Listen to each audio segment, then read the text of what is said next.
কিছু আসা যাওয়ার কথা নয়। মধুমিতা আজ পর্যন্ত যা পেয়েছে তাতে সত্যি ঈশ্বর হোক কি মানুষ, কারো প্রতি ওর রাগ, বিদ্বেষ, অভিমান এসব থাকার কথা নয়। তবু ভালো লাগছে না। কিছু ডিউটি থাকে যেগুলো না চেয়েও করে যেতে হয়। একে সমাজবদ্ধ জীব, তাই মধ্যবিত্ত। এদের বড় ন্যায় অন্যায়, পাপ পুণ্য হিসেব করে চলার অভ্যেস।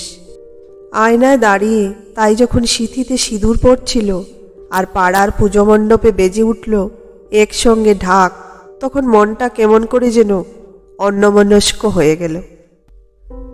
জগদ্ধাত্রী পুজোর আজ সপ্তমী, আর এই দিনেই মধুমিতা ওর জীবনের সবচাইতে মূল্যবান উপহারটা পেয়েছিল। মধুমিতাদের মায়ের সময় বাচ্চা কাচ্চা নিয়ে এত আবেগ উদ্বেগ কিছু ছিল না। ওরা তখন একটি বার্তাতেই সন্তুষ্ট, ছেলে হয়েছে তো ব্যাস, আর মেয়ে হলে আবার সামনের বছরের জন্য প্রস্তুতি নাও, কারণ পরীক্ষায় উত্তীর্ণ হতে পারো নিজে। মধুমিতা কি কখনো ভেবেছিল কোলের সন্তান মেয়ে হলে ওর সুখের ভাগে সুখ কম পড়বে? চোখে ভাসে হসপিটালের বেড, অজয় সামনে দাঁড়িয়ে, আর একটা লাল মাংসের ডেলা দোলনায় ঝুলছে। অজয়ের মুখ চোখে পরিতৃপ্তি, কেমন চোখ বুজে ঘুমোচ্ছে দেখো। আর যখন কাঁদে তখন আশপাশের একটা বাচ্চাকে ঘুমোতে দেয় না। হাসে মধুমিতা, বাপের মতন গলা পেয়েছে আর কি। তা খারাপ বলনি, চোখ দুটো আমারই মতন হয়েছে। মেয়ের পানে অবাক হয়ে চেয়ে থাকে অজয়। এই মায়াময় বার্তালাপের মাঝে হসপিটালে ওদের কেবিনে আসে পল্লবী, মধুমিতার বড় ননদ। সে পিসি হয়েছে। নিশ্চয়ই তার আনন্দের শেষ নেই এই খবরে। এরকমই কিছু আশা করে হসপিটালের বেডে উঠে বসেছিল মধুমিতা। হাসি হাসি মুখ করে চেয়েছিল ননদের দিকে। পল্লবী কিন্তু হাসল না, বরং মুখে করুণ ভাব এনে বলল, মেয়ে, আজ থেকে তোর সংগ্রাম শুরু হলো মধু। এতদিন বেশ ছিলি, এবার হবে লড়াই। শুভেচ্ছা বা অভিনন্দন নয়, সোজা লড়াইয়ের আহ্বান। অপ্রত্যাশিত ওই বক্তব্যে ভুরু কুঁচকে গিয়েছিল মধুমিতার। জিজ্ঞেস করেছিল, কেন? বুঝবে, একদিন বুঝতে পারবে হাড়ে হাড়ে। অজয় শুনে বলল, তোর তো ছেলে, তবে তুই কি করে বুঝলি মেয়ে হলে হাড়ে হাড়ে টের পাওয়া যায়? পল্লবী হাসল, সমাজের বাইরে থাকিস নাকি অজু? না, তবে সমাজ গড়া বোধ হয় আমাদের হাতে। পল্লবী দীর্ঘশ্বাস ফেলেছিল। এত জটিল কিছু যদিও মনে হয়নি তখন মধুমিতার। হাতের স্যালাইনের চ্যানেলটা চিনচিন করে উঠেছিল শুধু। তারপর বাড়ি ফিরতে শাশুড়ি মা বড় একটা নিঃশ্বাস ফেলে নাতনির পুচকে মাথায় হাত রেখে বলেছিলেন, যদি ছেলে হতো গো বৌমা। কি হতো ছেলে হলে? এ সমাজে মেয়েদের বিপদ বেশি, কিন্তু ছেলেরা যদি সত্যিকারের পুরুষ হয় তবে তাদের বিপদ কি কিছু কম? মধুমিতা অন্তত এমন ছেলে মানুষ তো করতে পারত না যে অন্যকে বিপদে ফেলে বা বিপদে পড়তে দেখে সরে আসত। তবে সে কি করে ঝুঁকিমুক্ত জীবন যাপন করবে?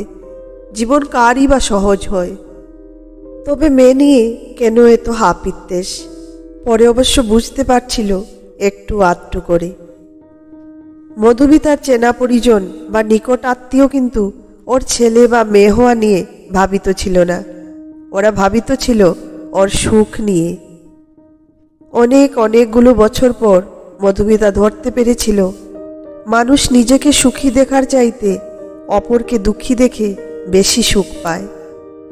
তাই কোলের মাংসপিণ্ড যখন হাত পা ঝাড়া দিয়ে ছোটাছুটি করে, তখন বনগার মাসি এসে বলল কিনা, ও মা মধু, এ যে দেখি মেয়ের ঘেঁটি নেই, লম্বা মনে হয় খুব একটা হবে না, এ মেয়ের বিয়ে দেবি কি করে?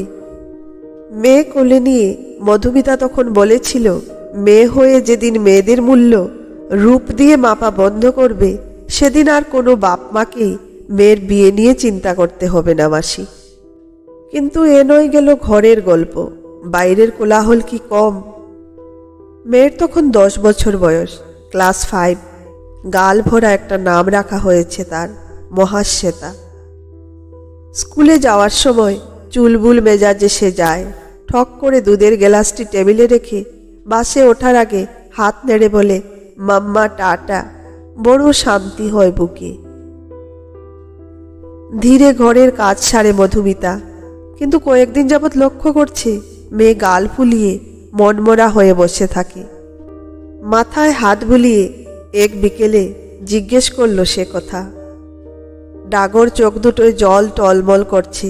সে বলল, মা, তোমায় এমন সুন্দর দেখতে, কিন্তু আমি এমন হলাম কেন? কেমন মা? জিজ্ঞেস করে মধুমিতা।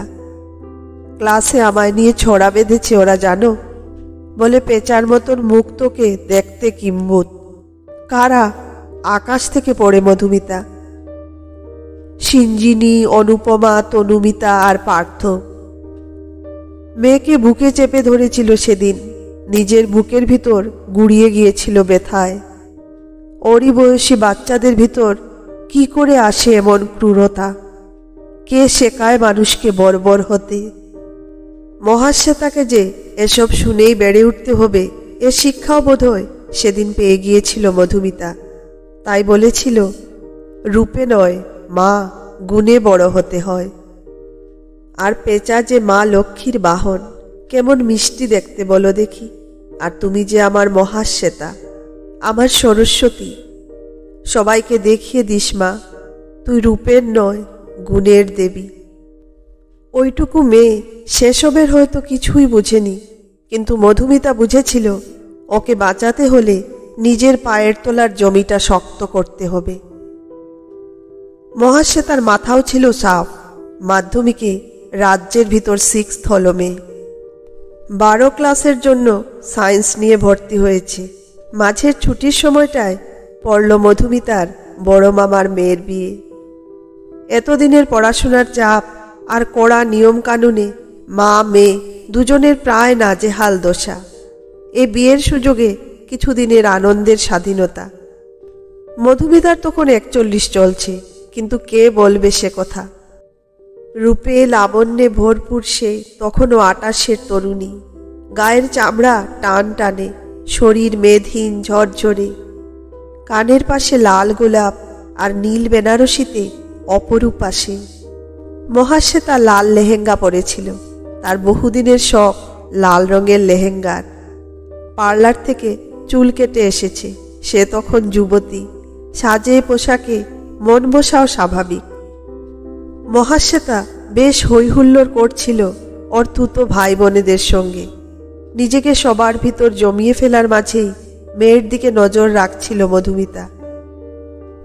তখনই দেখল কিনা বিড়ালের শিকার ধরার ভঙ্গিতে আলতো পায়ে খুব ধীর গতিতে ওদের ঘরে ঢুকলো বনগার মাসি। এ মহিলা ওর মায়ের নিজের বোন। অল্প বয়সে স্বামী হারিয়েছেন। তবে স্বামী হারিয়েছেন বলে নয়, এ মহিলার স্বভাব অপরকে অসুখী দেখা।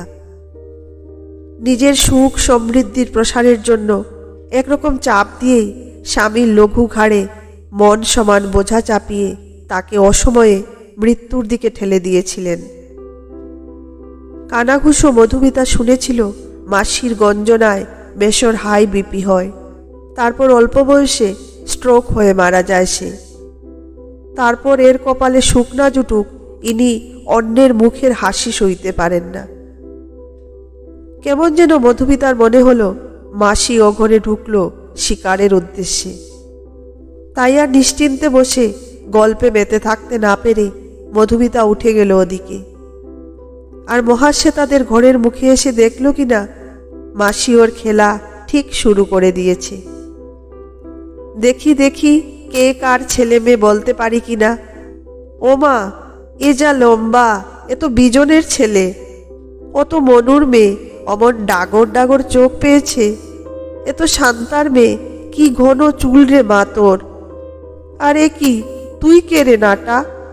তেমন ঢ্যাপসি মুটকি হয়েছে।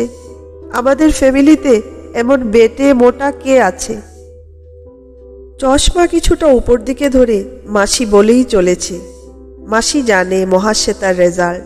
অনেকের মুখে মুখে নাম শুনেছে আজ সকাল থেকে। অনেকে জানতে চেয়েছে ওর পড়ার ধরন, কারণ ও কোনো কোচিং সেন্টারে পড়েনি। তাই বুঝি একটা মেয়ের সকাল থেকে এত প্রশংসা আর হজম করতে পারছিল না, তাই আক্রমণ। মেয়ের মুখ কাচুমাচু, পারলে যেন মেয়েটা মাটিতে মিশে যায়, কেমন ভয় পেয়ে গেছে। রাগে শরীর জ্বলে উঠল মধুমিতার, আর ও জানে মাসিও এটাই ঘটাতে চাইছে, কিন্তু তা কি হতে দেওয়া যায়? তাই খুব সংযত আর দৃঢ় কণ্ঠে মধুমিতা বলল, ওর রূপ বিচার করতে যেও না মাসি, ও আমার সরস্বতী। তোমাদের মাঝে রূপ লুকিয়ে এসেছে, যাতে তোমরা ওর রূপ নয় কেবল গুণটা দেখো। মেয়ে আমার রাজ্যের মধ্যে 6th হয়েছে। আমার ভাসুরের ছেলে এবছর ভাবায় রিসার্চ করার চান্স পেয়েছে রে মধু, আর ননদের মেয়ে গেল আমেরিকা। আমার শ্বশুর বাড়ির যা শিক্ষার কোয়ালিটি, তা আমার বাপের কুলের কারণ নেই। এ বল্টুই তো এবার লন্ডন যাবে, ওর রিসার্চ পেপার ওখানে নমিনেশন পেয়েছে। মাসি অপরপক্ষকে বলার সুযোগ না দিয়ে নিজের অযাচিত দলিল পেশ করে গেল। যদিও গালে হাত দিয়ে মধুমিতা বেশ বিস্ময় প্রকাশ করে বলেছিল, বলো কি মাসি, এত সব শিক্ষিত লোকজনের ভিতর তোমার দম বন্ধ লাগে না? কারণ এতক্ষণ ধরে তুমি মহাশ্বেতাকে যা বলছিলে তা আর যাই হোক কোনো শিক্ষিত মানুষ তো বলতে পারে না। মুখ চোখ রক্তবর্ণ ধারণ করেছিল মাসি, আর মধুমিতা টের পাচ্ছিল ও কেমন যেন ঝগড়ুটে হয়ে যাচ্ছে, যা ওর স্বভাবের একেবারে উল্টো। তবে কি বদলে যাচ্ছে মধুমিতা? ডিফেন্সিভ হতে হতে ও কি অফেন্সিভ হয়ে চলেছে ক্রমাগত? আমাদের সমাজ আমাদের মর্যাদায় থাকতে দেয় না কেন? মহাশ্বেতারও পরিবর্তন এলো তারপর কিছু। মেয়ে আর সাজগোজ করতে চায় না, আক্রমণ আর আক্রমণ। একটা সময় নিজের অস্তিত্বে সন্দেহ আসে, ঘটনা যে পরীক্ষা নিতে ছাড়ে না। বড় ননদ বাড়ি এলো ভাইফোঁটায়, জামা কাপড় লেনদেনের পর সব যখন আলমারিতে তুলছে মধুমিতা, তখন পল্লবী একটা দীর্ঘশ্বাস ফেলে বলল, মেয়ে ইঞ্জিনিয়ারিং পড়ছে ভালো কথা, কিন্তু বিয়ের জন্য বেশি দেরি করো না। দেখতে তো ভালো হয়নি, এখন অল্প বয়স, একটা বিয়ে ঠিক হয়ে যাবে, কিন্তু বয়স বাড়লে আর ভালো পাত্র পাবে না। কিছুক্ষণ চুপচাপ থেকে মধুমিতা বলল, ছেলে যদি ভালো হয় তবে সে জীবন সঙ্গী খুঁজবে, শখে সে পুতুল নয় গো দিদি। আমার শ্বেতার জন্য ঠিক জুটে যাবে একটা ভালো মনের ছেলে। একটা বিদকুটে হাসি হেসে পল্লবী বলল, ছেলে না লোক রে, কেউ জুটবে বলতে তো সেরকমই বোঝায়। কেন যেন ও কথার বিরোধিতা করার আর প্রবৃত্তি হয়নি।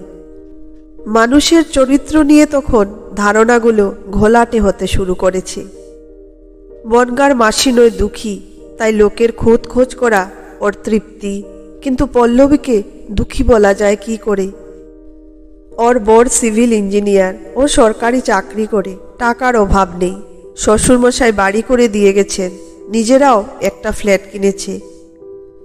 মধুমিতার শ্বশুর তালবাগানের জমি বিক্রি করে 2 ছেলে মেয়ের ভিতর টাকা ভাগ করে দিয়েছেন কিছুদিন আগে। সে টাকায় গাড়ি কিনল পল্লবীরা। নিজের এক ছেলে, সেও ইঞ্জিনিয়ার। তবে কিসের অভাব পূরণে পল্লবী খুঁত খুঁজতে আসে মধুমিতার। ভাইজির মুখের হাসিটুকু মুছে যেতে দেখতে চায়। তুমি দুর্বল হলে আমি পরাক্রমী হতে পারবো, এই কি থিওরি? মধুমিতা আজকাল এসবই ভাবে শুধু একটাই কথা, মানুষ কেন অপরকে সফল দেখতে চায় না? এতে তার কি লাভ? এত সব অতীত আর স্মৃতিতে জমে থাকা জটিল তত্ত্ব ভাবতে গিয়ে হাতের চিরুনিটা ড্রেসিং টেবিলে রাখতে গিয়ে পড়ল। তুলতে গেলে তা হাতে তুলে দিল অজয়। বাজার হলো? জিজ্ঞেস করে মধুমিতা। ইলিশ এনেছি, সরষে দিয়ে ভাপা করো। চুল আলগোছে বেঁধে চলে যাচ্ছিল মধুমিতা। অজয় বলল, বেশি দেরি করা যাবে না, এই খাওয়া দাওয়া করে 3টের ভিতর বেরোবো। মাথা নেড়ে রান্নাঘরের দিকে যায় মধুমিতা। আজ বনগা যাওয়ার কথা, মাসিকে নেমন্তন্ন করতে যেতে হবে। মহাশ্বেতার বিয়ে। কদিন আগে যখন ওর কোম্পানি থেকে বোস্টন পাঠাবে বলল, তখনই অজয় গ ধরে বসল। বলল, তোমরা এতদিন যা যা বলেছ আমি শুনে এসেছি, কিন্তু আর নয়। মেয়ে যদি বিদেশে যায় তো বিয়ে করে যাবে। মহাশ্বেতা বেশ বিরক্ত হয়েছিল সে সময় বাবার ওপর। কেন, তোমার কি আমার এফিসিয়েন্সিতে বিশ্বাস নেই? আমি একা গেলে এমন কোন মহাভারত অশুদ্ধ হবে যে সঙ্গে পুরুষ নিয়ে যেতে হবে? আমি একা যেতে চাই বাবা। ক্যারিয়ারের ক্রুশিয়াল মোমেন্টে কে বিয়ের ঝক্কি নেয়? একটা ছেলের কাছে এটা এক্সপেক্ট করতে তুমি? অজয় হাজার বুঝিয়েও মেয়েকে বিয়ের জন্য রাজি করাতে পারেনি। সে সময় মধুমিতার মনে হয়েছিল ছোটবেলার থেকে এত কথা শুনেছে যে এই মেয়ের বুঝি বিয়েতে ভীতি হয়ে গেছে। এ মেয়ে হয়তো কোনোদিনই বিয়ে করবে না। বড় কষ্ট হয়েছিল মেয়ের জন্য। কিন্তু বোস্টন থেকে ফিরে প্রায় সপ্তাহ 2 পর সে মুখ হাড়ি করে যখন সোফায় বসেছিল, তখন মধুমিতার সেই ক্লাস 5-এর মহাশ্বেতাকে মনে পড়ল। ভয়ও পেল ওকে এতটা গম্ভীর দেখে। ভয়ে ভয়েই ওর আহত হওয়ার কারণ জানতে চেয়ে অনেক দিন বাদে উল্লাসিত হলো মধুমিতা। মহাশ্বেতা কিছুটা সংকোচ করেই বলল, মা জানো, তথাগত আমায় প্রপোজ করলো আজ। তথাগতকে চেনে মধুমিতা, মহাশ্বেতার কলেজের ছেলে। ওর চাইতে 2 বছরের সিনিয়র। পুরো কলেজের মেয়েদের দলটা ছিল ওর পিছনে। যথেষ্ট হ্যান্ডসাম আর ট্যালেন্টেড ছেলে সে কিনা বিয়ে করতে চায় মহাশ্বেতাকে, মধুমিতার মহাশ্বেতাকে। আবেগে 2 চোখ ভিজে এসেছিল মধুমিতার। জানতে চাইল, কি বলল সে তোকে, আর এখন কি করছে? মহাশ্বেতা লজ্জা পেল, বলল, রিসেন্ট অস্ট্রেলিয়া থেকে ফিরেছে, এখন মুম্বাইয়ের নামী কোম্পানির চিফ ইঞ্জিনিয়ার। আবার নিউ ইয়র্ক চলে যাবে। আমাকে হঠাৎ একদিন মেসেজ করে বলল দেখা করতে চায়। আমরা একটা শপিং মলের ফুড কোর্টে যাই। ওখানে একেবারে হুট করে বিয়ের জন্য বলল ওর নাকি আমাকে অনেক দিন থেকে ভালো লাগে। আমার মতো শান্ত আর চুপচাপ মেয়ে ওর খুব পছন্দ। মা, ওর মতন পপুলার ছেলে আমায় সিলেক্ট করলো কি করে গো? সেই ছোট্টবেলার মতন কথার শেষে গ বলে একটা আদুরে প্রকাশ। মধুমিতার কিন্তু খুব জেনুইন মনে হয়েছিল ছেলেটাকে। হীরের কদর জহুরি জানে, এ ছেলেও সাধারণ নয়। বিয়ের সব পাকাপাকি, এখন শুরু হয়েছে নিমন্ত্রণের পালা আর মানুষের এক রাউন্ড বেদনার উদ্গীরণ। আর তাই মনটা বেসামাল, কারণ লোকজন মেয়ের বিয়ের জন্য যতটা চিন্তিত ছিল, এখন মেয়ের বিয়ে ঠিক হওয়ায় আরও চিন্তা প্রকাশ করছে। কেউ বলছেন আসলে অনেক সময় হুজুগে ডিসিশন নিয়ে ফেলে পরে আফসোস হয়। আসলে মেয়েরা দেখতে ভালো হলে একটা সিকিউরিটি থাকে। দিনের শেষে ছেলেরা তো রূপেই মজে কিনা। এ কথা বলল মধুমিতার এক বহুদিনের চেনা পাড়ার দিদি। এ মহিলা যে এমন বলতে পারে তার ধারণা যে মধুমিতার একদম ছিল না তা নয়। এক পরশ্রী কাতর মহিলা। ও ভালো থাকতে পারে তখনই যখন ওরই শুভাকাঙ্ক্ষী রোগে ভোগে দীনতায় হীনতায় জর্জরিত হয়। এহেন মানসিকতার মানুষ আর মেয়ের ভালো বিয়ে হওয়ার মতন সুসংবাদ ভালো মনে নেয় কি করে? এরপর বহু আগাছা লতা পাতা পেরিয়ে আজ যেতে হবে বনগা। গাড়ি যখন বনগা পৌঁছালো, তখন আকাশ জোড়া সিঁদুর মাখা গোধূলি বেলার আলো। বনগার মাসি হোক বা ননদ পল্লবী, মধুমিতা যে আনন্দে এদের বাড়িতে যায় বা গেছে, ফেরার পথে এক বুক তিক্ততা নিয়েই ফিরেছে। দুঃখ হয় ভাবলে কেউ কারো ভালো না চাক, কারো ক্ষতি চায় কি করে। ননদ তো এ পর্যন্ত বলে দিল ছেলে বিদেশে, আর একটা বিয়ে টিয়ে সেরে রাখেনি তো, নইলে এমন একটা ছেলে সে কিনা আমাদের শ্বেতার প্রেমে পড়ল। বিশ্বাস হয় না বাপু। চুপ করে থাকেনি মধুমিতা, বলেছে, তোমার মতন পিসি যে মেয়ের ভাগ্যে জোটে তার বরাত যে খুব ভালো হবে তা আশা রাখি না, তবে মেয়ের বুদ্ধি শুদ্ধিতে ভরসা করি, এই যা। এক এক সময় হয়রান লাগে, কি হলে এদের ভালোবাসা স্নেহ মমতা পাওয়া যেত। যদি মহাশ্বেতার বিয়ে না হতো তাহলে, যদি ও লেখাপড়ায় কাঁচা হতো তাহলে, যদি ওর সব কিছু থাকা সত্ত্বেও ও অসফল হলে, তবে কি পাওয়া যেত ওদের স্নেহ? বনগার মাসি জানতেন মধুমিতার আসার কারণ, তাই ঢোকার মুখে প্রায় চেঁচিয়ে বললেন, গেটটা লাগিয়ে ঢুকবি, লোকেদের বলে বলে হয়রান হয়ে যাচ্ছি বাপু। গরু ঢুকে আমার পুঁই লতা মুড়িয়ে খেয়ে দিল, ওই গ্রিলের লকটা তোল তোল। মাসি দোতলার বারান্দায় দাঁড়িয়ে নির্দেশ দিচ্ছেন ভয়ঙ্কর বিরক্তি আর আক্রোশের স্বরে। অজয়ের মুখের দিকে একবার চাইল মধুমিতা। লোকটার মুখ বলছে ওর এ বাড়ির চৌখাট মারানোর ইচ্ছে নেই, কিন্তু এরা সব ব্যাপারে মধুমিতাদের নেমন্তন্ন করে। তাছাড়া বরপক্ষই বা কি বলবে, এদের আত্মীয় নেই। এমনিতেই আজকাল নিজের ভাই বোন আর কোটা। মাসির হাতে বিয়ের কার্ড তুলে দিতে মাসি পুরো ঠোঁট বেঁকিয়ে বলল, তথাগত, তা এ আবার সংসার ত্যাগী হবে না তো? মধুমিতা বলল, মাসির বুঝি তাই বাসনা? মাসি কার্ড পাশে রেখে কথাটা না শোনা করে দেয়, বলে, মহাশ্বেতা, যা প্রাচীন নাম দিয়েছিস তেমন তার গড়ন। ওরকমই ঢ্যাপসি মুটকি আছে না ঝরল? রাগে কানের লতি গরম হচ্ছিল মধুমিতার, কোনো উত্তর দিতে পারল না। মাসির উত্তেজনাও কিছু কম নয়, বলল, যা দিনকাল, বরকে রূপ জালে ধরে রাখতে না পারলে সে বাইরে সুন্দরী দেখলে ছুটবেই, এই সংসারের নিয়ম মা। দীর্ঘশ্বাস ফেলে মধুমিতা বলল, যার থাকার সে থেকেই যায় মাসি, যার যাওয়ার তার কোনো অজুহাত লাগে না। এই যেমন তুমি, পারলে কি আর মেশোকে রাখতে? মাসি থতমত খেল। মাসির ছেলের বউ এলো হাতে মিষ্টির থালা সাজিয়ে, সেও এক পদ। তার খুদি খুদি চোখ আর নিশ্চুপ হয়ে পর্যবেক্ষণ বলে দেয় সে নিজেকে নিয়ে অনেক উচ্চাশা রাখে, কিন্তু তা অপরের হতে দেখলে সে গরম তেলে জল পড়ার মতোই চিড়বিড়িয়ে ওঠে। কার্ড হাতে নিয়ে সে বলল, বাহ ভালো, কিন্তু আমাদের যাওয়া হবে না, কারণ ও সময় দীপুর আঁকার পরীক্ষা থাকবে। শুনে মধুমিতার হাসি পেল। দীপুর বয়স 4, ও কি পরীক্ষা দেবে যে বিয়ে বাড়ি নিমন্ত্রণ রক্ষা করা যাবে না? মাসি অবশ্য এ যুক্তি সমর্থন করলেন না। ছেলের বউয়ের প্রতি তার বিরাগ এতে স্পষ্টই হলো। বললেন, সে তুই না যাস, আমায় বল্টু ঠিক পৌঁছে দিয়ে আসবে। যাক, এইটুকু সম্মতিতেই তুষ্ট হতে দোষ কি? বিয়ের দিন হাজারো আয়োজন। অজয় খাওয়া দাওয়ার দিকে বিশেষ নজর দিচ্ছিল। মহাশ্বেতা যেন একদিনের রূপ ধার করে এনেছে উপরওয়ালার থেকে।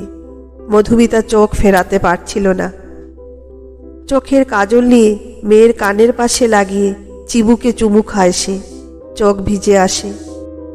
বিয়ের সময় ফাঁকা ঘরে যখন জানলায় বসে ঝিলমিলে আলোর দিকে চোখ থেমে যায়, তখন মনে পড়ে কত কি। মনে পড়ে ছোট্ট ছোট্ট পায়ের সঙ্গে সংগ্রামের পথ চলা, আর তখনই একটা বুক ফাটা কান্নার তীব্র আওয়াজে চমকে ওঠে। দৌড়ে বাইরের দালানে যেখানে বিয়ের মণ্ডপ বাঁধা হয়েছে সেখানে ছুটতে আসে। খেয়াল থাকে না মেয়ের মায়ের বিয়ে দেখতে নেই। দেখে উঠোনে মাসি বুক চাপড়ে কাঁদছে, বাকি আত্মীয়রা ঘিরে দাঁড়িয়ে। খোঁজ করতে জানা যায় মাসির সোনার মানতাসা নাকি চুরি গেছে। মাসি পুলিশ ডাকতে চায়। অজয় পুরুত মশাইকে তাগাদা দিয়ে বিয়ের অনুষ্ঠান এগোতে বলে। মাসিকে ঘরে বসিয়ে শান্ত করে মধুমিতা, তবু কান্না আর তার থামে না। একটা সময় অজয় এসে বলে, আপনার ইচ্ছে হলে পুলিশ ডাকতেই পারা যায়, কিন্তু মানতাসা যদি চুরি না গিয়ে আপনার অসতর্কতায় এদিক সেদিক হয়ে থাকে, তখন কিন্তু পুলিশ আপনার নামেই চার্জশিট দেবে। সেটা জানা আছে তো? কারণ পুলিশ আর ইলেকট্রিক মিস্ত্রির ভিতর তফাৎ আছে কিনা। মাসির কান্নার দমক তারপর ফোপানির পর্যায়ে নামে। কিছু পরে মানতাসা নিজেই বের করে এনে বলে, ও নাকি কেউ চুরি করার ধান্দায় বাথরুমের শোকেজের ভিতর লুকিয়ে রেখেছিল। কে এমন ঘটনা ঘটিয়েছিল বা ঘটাতে পারে তা নিয়ে যদিও ভাববার ফুরসত হয়নি মধুমিতার, কিন্তু মাথা ধরে গেল মধুমিতার যখন শুনল মহাশ্বেতাকে নিয়ে মাসি আর ননদের আলোচনা। মাসি বলছে ওর নাকি বাচ্চা হতে সমস্যা হবে, কারণ ও মোটা। শুধু তাই নয়, মাসির পাশে বসে পল্লবী বড় পুলকে বলে চলেছে, বিদেশে চাকরি খুব ডেঞ্জারাস। আমার এক বান্ধবীর জামাইকে তো ওখানে মার্ডার করে দিল। অল্প বয়সী মেয়েটা কদিন হলো বিয়ে হয়েছে, এর মধ্যে বিধবা হলো। মানুষ কোন স্তরে নামলে এমনভাবে লোকের ক্ষতি চাইতে পারে? ভাবতে ভাবতে মাথা যেন এবার প্রায় ফেটে যাবে। একটু শ্বাস পায়ুর আশায় মধুমিতা জানলায় এসে দাঁড়ায়। খোলা রাস্তায় চোখটা গিয়ে পড়ে। ওর ঘরের জানলা দিয়ে বাইরের রাস্তা দেখা যায়। মন আত্মা দুই এখন ছুটতে চাইছে বাইরের পথে। এই যদি ঘর হয় সত্যি, তবে পথ ঢের ভালো। মানুষ কি দিন দিন ক্ষয়ে গলে পচে সংক্রামক জীবাণুতে পরিণত হচ্ছে। অসুখ আর অসুখ, কবে সারবে এই রোগ?